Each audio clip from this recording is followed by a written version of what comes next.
ನಮಸ್ಕಾರ ವೀಕ್ಷಕರೇ, ಇವತ್ತು ನಾವು ಒಂದು ಬೀಟ್ರೂಟ್ ಉಪಯೋಗಿಸಿ ಬೀಟ್ರೂಟ್ ಹಲ್ವಾ ಹೇಗೆ ಮಾಡೋದು ಅಂತ ನೋಡೋಣ ಬನ್ನಿ.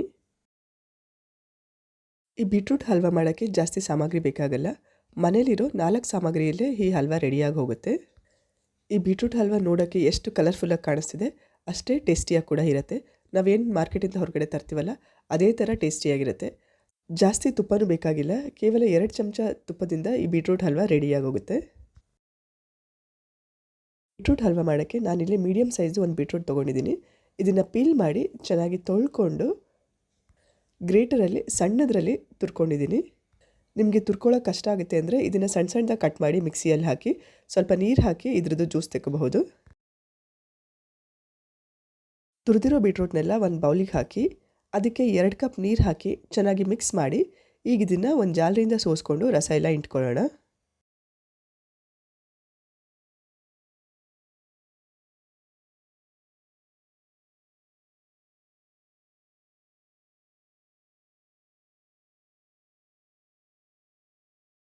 ಬೀಟ್ರೂಟ್ ರಸ ರೆಡಿಯಾಗಿದೆ.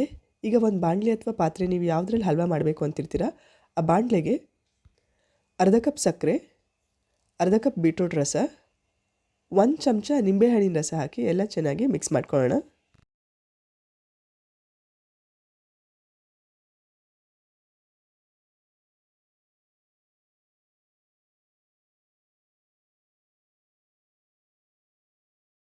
ಇನ್ನೊಂದು ಬೌಲಿಗೆ 2 ಕಪ್ ಬೀಟ್ರೂಟ್ ರಸ, 1/4 ಕಪ್ ಕಾರ್ನ್ಫ್ಲವರ್ ಹಾಕಿ ಚೆನ್ನಾಗಿ ಮಿಕ್ಸ್ ಮಾಡಿ ಗಂಟಿಲ್ದಿರೋ ಥರ ಚೆನ್ನಾಗಿ ಮಿಕ್ಸ್ ಮಾಡಿಕೊಂಡು ಸೈಡಲ್ಲಿ ತೆಗೆದಿಟ್ಕೊಳ್ಳೋಣ.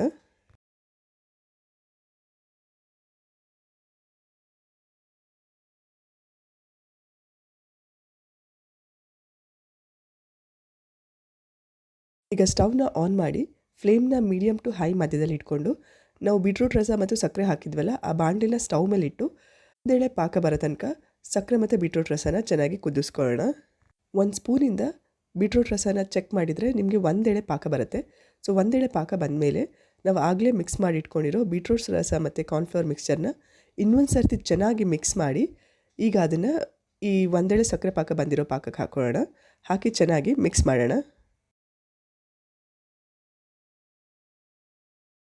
ಕಾರ್ನ್ಫ್ಲವರ್ ಮಿಕ್ಸ್ಚರ್ ಹಾಕಿದ್ಮೇಲೆ ಕಂಟಿನ್ಯೂಸ್ ಆಗಿ ತಿರುಗಿಸ್ತಾ ಕಾರ್ನ್ಫ್ಲವರ್ ಎಲ್ಲ ಗಟ್ಟಿಯಾಗೋ ತನಕ ಒಂದು ಕುದಿ ಬರೋ ತನಕ ಕುದಿಸ್ಕೊಳ್ಳೋಣ. ಜಾಸ್ತಿ ಟೈಮ್ ಬೇಕಾಗಿಲ್ಲ, 2-3 ನಿಮಿಷದಲ್ಲೇ ಕಾರ್ನ್ಫ್ಲವರ್ ಎಲ್ಲ ಗಟ್ಟಿಯಾಗಿ ಕುದಿಯೋಕ್ಕೆ ಶುರು ಆಗುತ್ತೆ. ಬೀಟ್ರೂಟ್ ಹಲ್ವಾ ಈಗ ಸ್ವಲ್ಪ ಗಟ್ಟಿಯಾಗಿ ಕುದಿಯೋಕ್ಕೆ ಶುರು ಆಗಿದೆ. ಈಗ ಇದಕ್ಕೆ 2 ಚಮಚ ತುಪ್ಪ ಹಾಕಿ ಚೆನ್ನಾಗಿ ಮಿಕ್ಸ್ ಮಾಡಿಕೊಂಡು ಇನ್ನೊಂದು ಸ್ವಲ್ಪ ಹಲ್ವಾ ಗಟ್ಟಿಯಾಗೋ ತನಕ ಕುದಿಸ್ಕೊಳ್ಳೋಣ.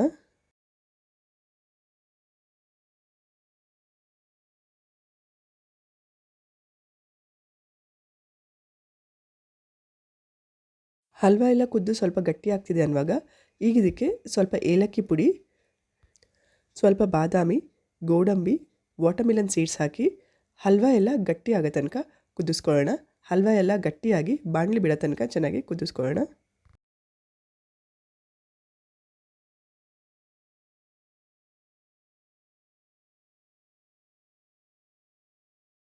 ಬೀಟ್ರೂಟ್ ಹಲ್ವಾ ಎಲ್ಲ ಗಟ್ಟಿಯಾಗಿ ಬಾಣಲಿ ತಳ ಬಿಡೋಕ್ಕೆ ಶುರು ಆಗಿದೆ. ಈಗ ನಾವು ಸ್ಟವ್ನ ಆಫ್ ಮಾಡಿ ಎಣ್ಣೆ ಅಥವಾ ತುಪ್ಪ ಸವರಿರೋ ತಟ್ಟೆ ಅಥವಾ ಯಾವುದಾದ್ರೂ ಟ್ರೇಗೆ ನಾವು ಈ ಬೀಟ್ರೂಟ್ ಹಲ್ವಾನ ಹಾಕೊಳ್ಳೋಣ. ಈಗ ಬೀಟ್ರೂಟ್ ಹಲ್ವಾನ ಒಂದು ಅರ್ಧ ಗಂಟೆ ತಣ್ಣಗಾಗಕ್ಕೆ ಬಿಡೋಣ. ಅರ್ಧ ಗಂಟೆ ಆಗಿದೆ, ಬೀಟ್ರೂಟ್ ಹಲ್ವಾ ಎಲ್ಲ ತಣ್ಣಗಾಗಿದೆ. ಈಗ ಒಂದು ತುಪ್ಪ ಸವರಿರೋ ಚಾಕು ತೊಗೊಂಡು ಸೈಡ್ಸ್ನೆಲ್ಲ ಬಿಡಿಸ್ಕೊಂಡು ಬೀಟ್ರೂಟ್ ಹಲ್ವಾನ ಡಿಮೋಲ್ಡ್ ಮಾಡ್ಕೊಳ್ಳೋಣ. ಬೀಟ್ರೂಟ್ ಹಲ್ವಾನ ಡಿಮೋಲ್ಡ್ ಮಾಡಿದ್ಮೇಲೆ ನಿಮಗೆ ಯಾವ ಶೇಪ್ ಬೇಕೋ ಆ ಶೇಪಲ್ಲಿ ಕಟ್ ಮಾಡಿ ಸರ್ವ್ ಮಾಡಬಹುದು. ಹೆಲ್ದಿಯಾಗಿರೋ ಟೇಸ್ಟಿಯಾಗಿರೋ ಬೀಟ್ರೂಟ್ ಹಲ್ವಾ ರೆಡಿಯಾಗಿದೆ. ನೀವು ಟ್ರೈ ಮಾಡಿ ಹೇಗಾಗಿದೆ ಅಂಥೇಳಿ ಕಮೆಂಟ್ ಮಾಡಿ ತಿಳಿಸಿ. Thanks for watching the video.